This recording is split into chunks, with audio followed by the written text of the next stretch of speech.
elected by the electorate, then this is an ongoing debate. Yes, but you, with respect, Mr. Powell, you have picked out one sentence from a passage which deals with the constitutional position. That's right. And not with the practical position, because are you suggesting that from now on, you and others who feel like you should continue a parliamentary struggle to get Britain out? But of course, this is like September 1938. In October 1938, I'm sure that the vast majority of Neville Chamberlain had gone to the country. He would have swept the country for an act of abnegation. But the very same people, within 12 months, when they saw behind the facade, when they penetrated to the realities, stood up to fight for the continued existence of our nation. And that's what will happen. But you're saying that this is a kind of Munich? Yes, I am. I see. And you seem surprised. And when do you see our 1940 coming, when we're going to stand alone? Well, let's have 1939 first, when we decide that we have to fight. You see, I simply do not believe, although, and I make no complaint of the pro-marketeers, particularly people like Edward Heath and Peter Kirk, they've been beyond criticism in that they have made it perfectly clear that to remain part of the common market is to renounce national status for Britain. They say the nation state is obsolete and we are to recognise it. Who are you going to get to support you in your continuing parliamentary struggle to get Britain out of the common market, Mr. Powell?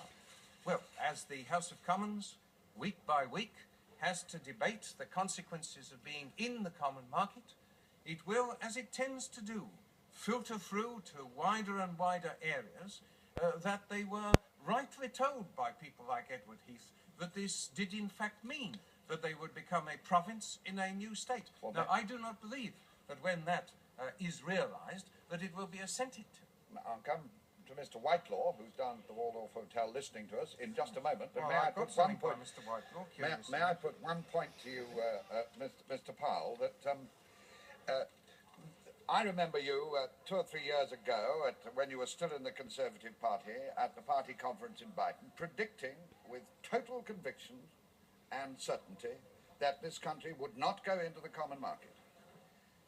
May I suggest to you that your prediction now is no more right than that one was? You have two events, if I may say so, slightly confused. One was the Conservative Party conference where I said that I would never assent to the act of abnegation involved in Britain joining the common market. And a meeting in East Ham in September 1971 when I said it will not happen. I am still convinced that it will not happen. I am still convinced that the people of this country cannot be absorbed into a European state. May I just point out that Wiltshire has said yes, and Oxfordshire has said yes, and could I point out to Mr. Powell that he did say, as he has confirmed, that we will not go into the common market, and we did go into the common market. And are you not just as wrong now as you were then? No, sir. The British people do not mean it because they still have not been able to credit the implications of being in the common market. They still think they will be a nation. They still think they will govern and tax and legislate for themselves. They are mistaken. It's not the fault of many of the pro-marketeers that they are mistaken, but it is a thing so incredible to them that I'm not inclined to blame them over much. But they will learn. Mr. Whitelaw, have you been listening to us? Yes, I have. Well, now, what do you say to that?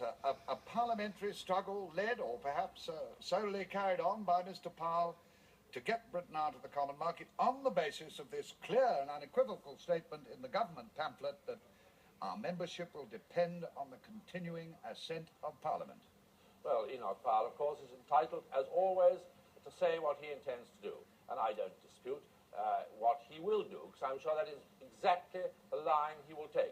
What I would hope is that now that the British people have voted, or look like voting anyway, overwhelmingly for staying in the European Economic Community, we can put all the uncertainty of the past behind us.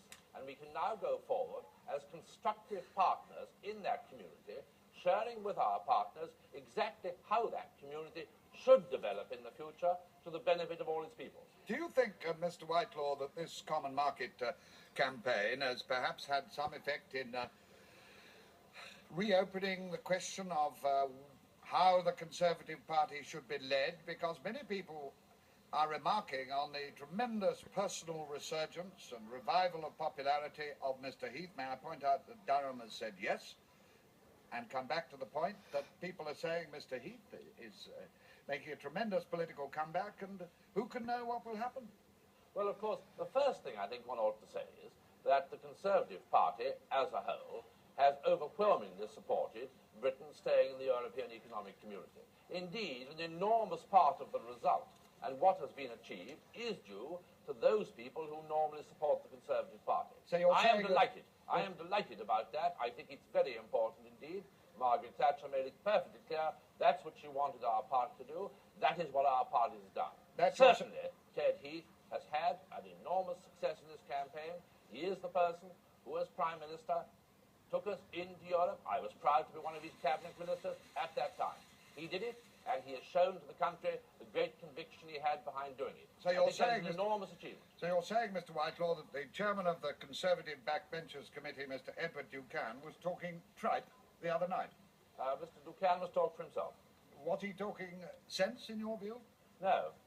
Do you think he can remain as chairman of the Conservative Backbenchers Committee when he makes